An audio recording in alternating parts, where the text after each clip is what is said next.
السلام علیکم دوستو، ایک بزرگ علیہ الرحمہ فرماتے ہیں کہ ایک بار نصف رات گزر جانے کے بعد میں جنگل کی طرف نکل کلا ہوا۔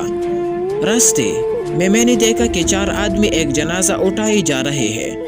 میں سمجھا کہ شاید انہوں نے اسے قتل کیا ہے اور لاش ٹھکانے لگانے کے لیے کہیں لے جا رہے ہیں۔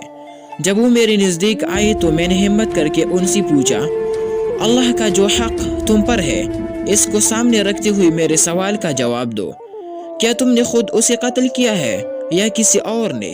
اور اب تم اسے ٹھکانے لگانے کے لیے کہاں لے جا رہے ہو؟ انہوں نے جواب دیا، ہم نے نہ تو اسے قتل کیا ہے اور نہ ہی یہ مقتول ہے، بلکہ ہم مزدور ہیں اور اس کی ماں نے ہمیں مزدوری دی ہے۔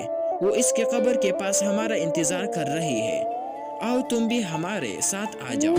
میں تجسس کی وجہ سے ان کے ساتھ ہو لیا۔ ہم قبرستان میں پہنچے تو دیکھا کہ واقعی ایک تازہ کھدی ہوئی قبر کے پاس ایک بوڑھی خاتون کھڑی تھی۔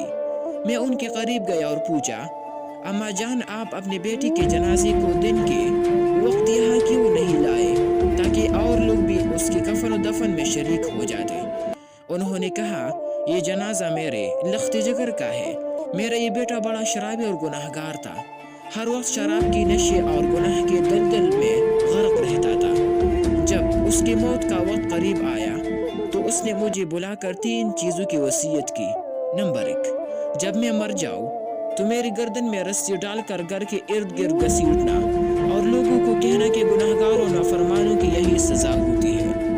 نمبر 2، مجھے رات کے وقت دفن کرنا، کیونکہ دن کے وقت جو بھی میرے جنازے کو دیکھے گا مجھے لعن طعن کرے گا۔